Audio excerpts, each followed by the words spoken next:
नमस्कार दोस्तों, आप देख रहे हैं न्यूज आर इंडिया 24। हम दिखाएंगे सच। अलीगढ़ महानगर में धूमधाम से निकाली गई भगवान परशुराम जी की भव्य शोभायात्रा। शोभायात्रा का मुख्य अतिथि के रूप में उपस्थित उत्तर प्रदेश के उप मुख्यमंत्री ब्रजेश पाठक ने हरी झंडी दिखाकर शुभारंभ किया। भगवान परशुराम जी की शोभायात्रा का जगह जगह क्षेत्रीय लोगों ने भव्य स्वागत किया। शोभायात्रा से पूर्व पंडित आदित्य नारायण अवस्थी ने वैदिक मंत्रोच्चारण के साथ हवन यज्ञ संपन्न कराया, जिसमें यहां ब्राह्मण महासभा के पंडित हितेंद्र उपाध्याय बंटी और पंडित अनुराग गौतम ने मुख्य यजमान के रूप में पूजा अर्चना संपन्न कराई। कार्यक्रम का संचालन नारायण सारस्वत जिला महामंत्री द्वारा किया गया। इस कार्यक्रम के मुख्य संयोजक हितेंद्र उपाध्याय बंटी ने कहा कि श्रीहरि विष्णु के अवतार भगवान परशुराम जी विप्र समाज के ही नहीं बल्कि सर्व समाज के लिए पूज्य थे और इस कार्यक्रम में सभी जाति धर्म के लोगों की सहभागिता ने ये बात साबित कर दी है। इस दौरान यहां सम्मानित अतिथियों का पगड़ी पहनाकर व स्मृति चिन्ह देकर जोशीला स्वागत और अभिनंदन किया गया। इधर इस कार्यक्रम के उपरांत रामलीला मैदान से शोभायात्रा प्रारंभ हुई, जिसमें शामिल सुंदर सुंदर झांकी, बैंड बाजे, डोले, अखाड़े और भगवान परशुराम जी का मुख्य डोला आकर्षक का केंद्र बने रहे। साथ अखाड़े में मातृशक्ति का प्रदर्शन देखकर भी लोग दांतों तले अंगुली दबा गए। वहीं रास्ते में जगह जगह मेले का नगरवासियों ने भव्य स्वागत किया और कार्यक्रम के समापन पर शोभायात्रा के सह संयोजक अनुराग गौतम ने सभी आगंतुकों का आभार जताया। भगवान परशुराम जी की 26वीं शोभायात्रा को सफल बनाने में जिलाध्यक्ष राकेश शर्मा व सभी समाज के लोगों का योगदान रहा।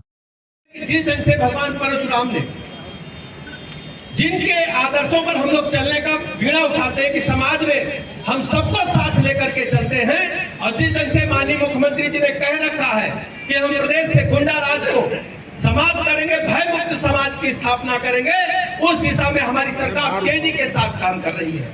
आज हम दावे के साथ कह सकते हैं, अलीगढ़ जनपद हो या कोई जिला हो प्रदेश का, एक भी गुंडा बदमाश माफिया लुच्चा लफंगा सड़क पर नहीं दिखता है। उत्तर प्रदेश में कानून का राज स्थापित करने का काम हमारी सरकार ने। आप सबको मैं याद दिलाना चाहता हूं, समाजवादी पार्टी के शासनकाल को जिले जिले मिनी मुख्यमंत्री बनकर के बैठे थे, गुंडा राज कायम था। अलीगढ़ की सड़कों पर एक एक गाड़ी में 8-8 बंदूकें भर करके चलते थे और बताते थे कि हम समाजवादी पार्टी के कार्यकर्ता हैं या उनके संरक्षण में चलते हैं। आज हम दावे के साथ कह सकते हैं, अलीगढ़ जनपद हो या प्रदेश का कोई कोना हो, कोई जिला हो, हर स्थिति में हमने कानून के राज को कायम किया है। आज गुंडे बदमाशों में भय है, आम जनता भय मुक्त होकर अपना जीवन यापन कर रही है। प्रदेश विकास के मामले में नंबर 1 पर तेजी के साथ आगे बढ़ रहा है। इंफ्रास्ट्रक्चर के मामले में आप देखेंगे एक्सप्रेस हाईवे कर रहे हैं। आज 6 एक्सप्रेस हाईवे वाला स्टेट उत्तर प्रदेश बनने जा रहा है। इससे पहले एक भी सड़क आपके पास नहीं थी। सड़कों का क्या हाल तक किसी से छिपा नहीं है। बिजली एक हफ्ता दिन में आती थी, एक हफ्ता रात में आती थी। समाजवादी पार्टी के लोगों से आ जाए तो पूछिएगा कि आप धर्म के नाम पर वोट मांगने का काम करते हो, आप सड़क नहीं बनवा सके, बिजली नहीं दे सके। आज हमारे पास एक से एक बिजली उपलब्ध है। अस्पतालों में लगातार चिकित्सकों की भर्ती जारी करके हमने आज ही डेंगू का बिंदुवार जिले में आकर के हमने समीक्षा की है, तय किया है कि एक भी मरीज को हम निराश नहीं करेंगे और जो भी जिले में आवश्यकता उसको हम पूरा करने का काम करेंगे। अलीगढ़ हमारी प्राथमिकता की सूची में शामिल है। बेसिक शिक्षा के स्कूलों का क्या हाल था? बेसिक शिक्षा में टीचर्स पढ़ाते नहीं थे, बच्चों का ड्रॉप आउट रेट बढ़ रहा था, बच्चे कॉलेज स्कूल छोड़ रहे थे। आज हम दावे के साथ कह सकते हैं कि 95% से अधिक बेसिक शिक्षा के स्कूल कायाकल्प योजना में हमने मॉन्टेसरी स्कूल से बेहतर बनाने का काम किया है। और केवल बिल्डिंग नहीं बनाई, हमने बच्चों को निजी स्कूलों से बेहतर ड्रेस प्रदान की है, जूता मोजा दिया है, पाठ्य पुस्तकें दिया और उच्च कोटि का भोजन भी प्रदान करने का के बस्ते में होता था। सिक्योरिटी और प्रधान जी के बीच में खटिया डाल करके ऑफिस चलता था, चारपाई डालकर। आज पूरे प्रदेश में हमने पंचायत भवन बनकर तैयार किए हैं और पंचायत भवन कोई पंचायत भवन साधारण नहीं है, जिलाधिकारी कार्यालय से बेहतर बना करके खड़ा किया। किसी की गांव में आप जाकर पूरे प्रदेश में देख सकते हैं, वहां कंप्यूटर लगाने का काम किया है, वहां अधिकारी बैठते हैं, कर्मचारी बैठते हैं, मिनी सचिवालय ग्रामीण सचिवालय बनाने का काम किया है।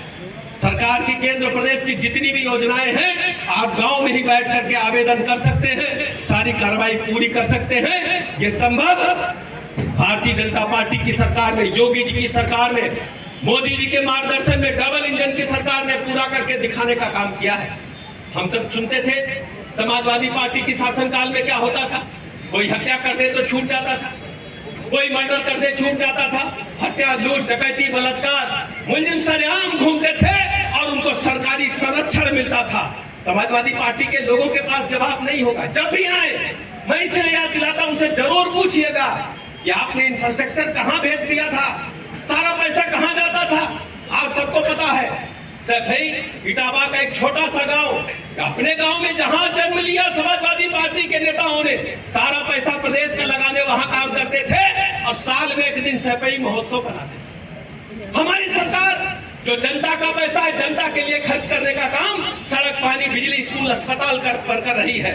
और सफाई महोत्सव मनाकर बंबई से हमारी बहनों को बुला करके, फिल्म स्टार्स को बुलाकर डांस देखने का काम पूरा सफाई परिवार करता था, ये किसी से छुपा नहीं। आज अलीगढ़ हमारे विकास के एजेंडे में है।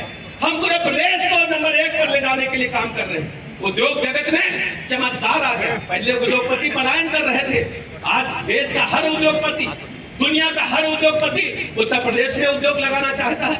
आज मोबाइल बनाने वाली 65% कंपनियां उत्तर प्रदेश में हैं और सर्वाधिक दुनिया में जो मोबाइल सैमसंग कंपनी बनाती है वो नोएडा में बना करके पूरी दुनिया को सप्लाई करने का काम करती है। आज हम कह सकते हैं कि उत्तर प्रदेश में औद्योगिक क्रांति आ गई है।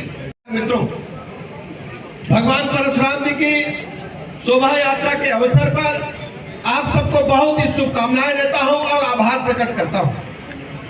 हम सब जानते हैं कि ब्राह्मण समाज ने सृष्टि से ही सर्व समाज को साथ लेकर के चलने का जो बीड़ा उठाया था, उसको आज तक हम सब बरकरार रखते हुए समाज में एक नई दिशा देने का कार्य कर रहे हैं।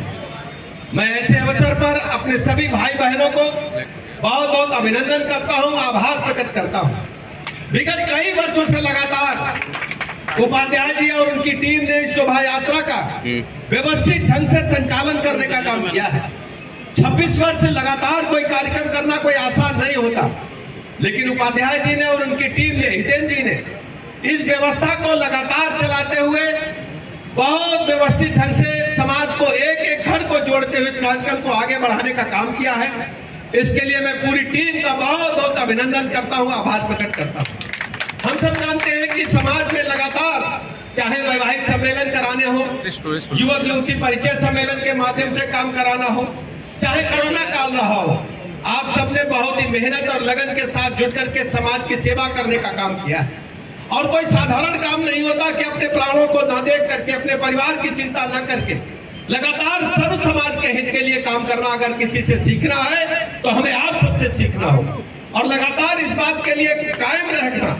मैं विगत कई वर्षों से आप सबके बीच में आता जाता रहा, लेकिन जिस ढंग से आप सबने संयोजन करते हुए एक एक व्यक्ति को, एक एक परिवार को संस्था से जोड़ करके सबका आह्वान करते हुए इस शोभा यात्रा में शामिल करने का इतना भव्य और गरिमामयी कार्यक्रम आयोजित किया है, इसके लिए मैं पुनः टीम को और राजू भैया जी को, सतीश गौतम जी को, संदीप जी को, अनिल पारासर जी को, मुक्ता राजा जी को और शहर के अपने जिलाध्यक्ष जी को, माननीय अपने मेयर साहब का और अपने महानगर अध्यक्ष जी का बहुत बहुत अभिनंदन करता हूँ, आभार प्रकट करता हूँ।